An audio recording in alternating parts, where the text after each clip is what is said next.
Rescue sa Dalahican Fish Port. 19 sa kanila ay isinoli sa kanilang mga magulang habang ang 3 pansamantalang mananatili sa Reception Action Center sa Lucena. Paano na ang kanilang buhay matapos silang masagip?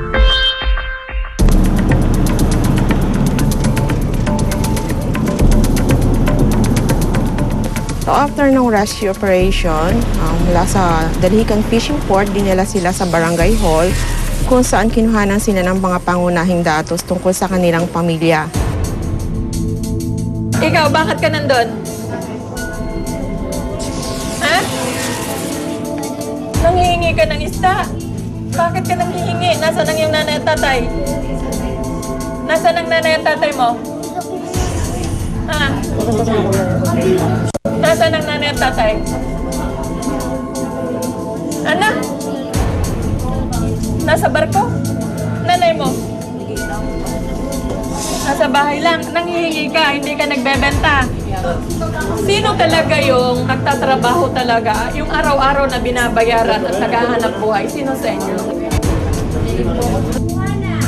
Karamihan ay dala ng kahirapan. Ang inyong lingkod ay nangako sa mga bata na pipilitin namin sa abot ng aming makakaya maibalik sila sa school. After that, pinakain natin ang mga bata ng almusal, tapos kinausap ko naman ay ang mga magulang. Inalam ko ang dahilan bakit sila pa mismong magulang na siyang dapat nangangalaga, nagpoproteksyon, nagbibigay ng magandang kinabukasan sa mga bata. Sila pa yung nagtutulak na ma-engage sa child labor at hindi nag-aaral. Kayo ang tatanungin ko, mga magulang kayo. Tama ba yun? Talaga hindi naman tama talagang gayon. Kung ganyan ba, kung bagay bata pa, ay hindi dapat nga. Hindi po mami po mga nagano po siya sa pier, nagano po siya. Nang sarili niyong isda? Hindi po mami. Kanino yun? Doon po sa mag-isda po. Napasok po siya kasi nagano siya. Pero binabayaran siya? Oo, pareho lang yun. Kaya siya ay nangingisda, kasi siya nagtitinda ng isda, kasi siya nag-iilado.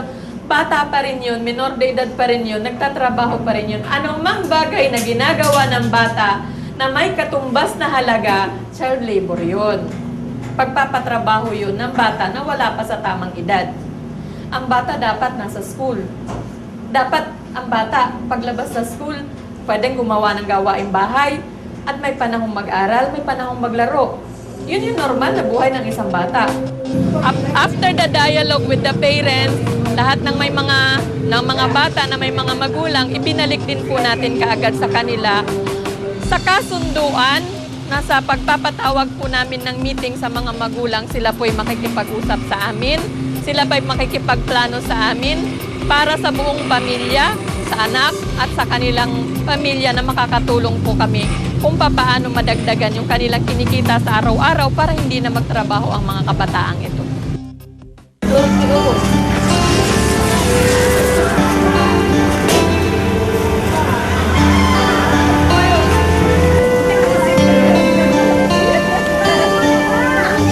Na isa po sa na-interview ko ay isang bata na 8 taong gulang. So dumating naman po doon ang kanyang magulang para po siya ay sunduin. Ngayon po yung bata po na 8 taong gulang na nakuha po namin sa pier ay kasama na po ngayon po siya ng kanyang mga magulang. Ayon po sa kanya, kaya po siya nandun ay lagi niyang inaabangan ang pagdating ng tatay niya na isa pong mangingisda. Pero habang po siya ay naghihintay sa pagdating ng tatay niya na nalaot, ay namamalimos po siya doon o nanghihingi po ng isda na kung saan ay nagiging pang-ulam po nila sa pang-araw-araw nilang buhay. 10 ho lahat yung anak ko. Hindi pa po nag-aaral. Gawa po nung isang taon ay nagkaroon po kasi ng problema ay kaya hindi siya nakapag-aral. Hindi ko po na ipasok sa grade 1. Ay ang gusto ko po talaga ay makapag-aral. Panatagan doon po na siya nandoon sa loob ng eskwelahan at pagka nandito kasi pagka minsan hindi mo napapansin ay bigla lang nawawala, naaakit ng mga bata. Ay yun pala ay malayo na narating. Hindi ko naman malayo. Gusto mo mag-aral? Para po mapagsundalo. Para po makatulong. Katulong kanina. Magulang ko. Ay babantayan ko na po yan. Hindi ko napapayagan na pumuntang nagsusulo doon. At pipilitin ko rin pong wag na nga namang mautusan at kung may hanggat maaari, ako na lang ang pupunta para nandito na lang sila sa loob ng bahay.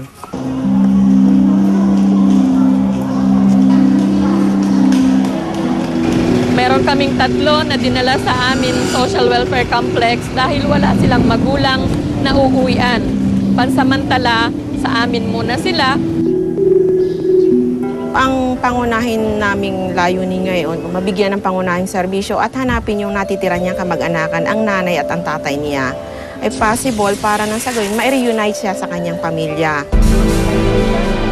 Sa parte po ng Department of Labor, como ang isa pong dahilan ay yung kahirapan, ang nakikita po naming solusyon dyan is tulungan ang mga parents na mabigyan ng isang alternatibong hanap buhay at nang sa ganon ay hindi na sila na mismo ang magtrabaho instead na ang kanilang mga anak ang papapagtrabahuhin sa nasabing areas.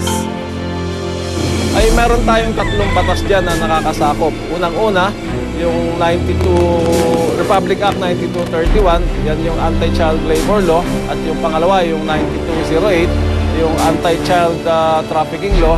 At yung pangatlo, yung Republic Act 7610, pinakamababang penalty ay magmumulta yan ng 300,000. At ang pinakamataas na multa na pwedeng maipataw sa kanila ay yung life imprisonment. Babalik at babalik po kami uli para mag-conduct ng isa pa uling rescue at hindi kami magsasawa magkaroon ng apprehension para sa mga magulang na iwasan, dalhin o pagtrabahuhin ang mga anak sa delikadong lugar.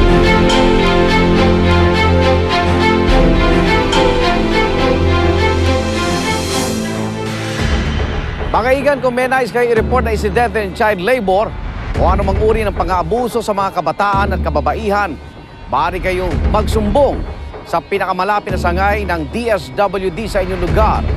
Dahil po ang mga numerong aming papakita sa TV screen. Kung meron naman kayo nakuha na video nagpapakita ng kabayanihan, maaari nyo ito i-upload sa www.uscoop.tv. Hanggang sa susunod na Webes, ako naman Arnold Clavio, dito sa Rescue. Naniniwala kami kahit sino pwedeng tumulong.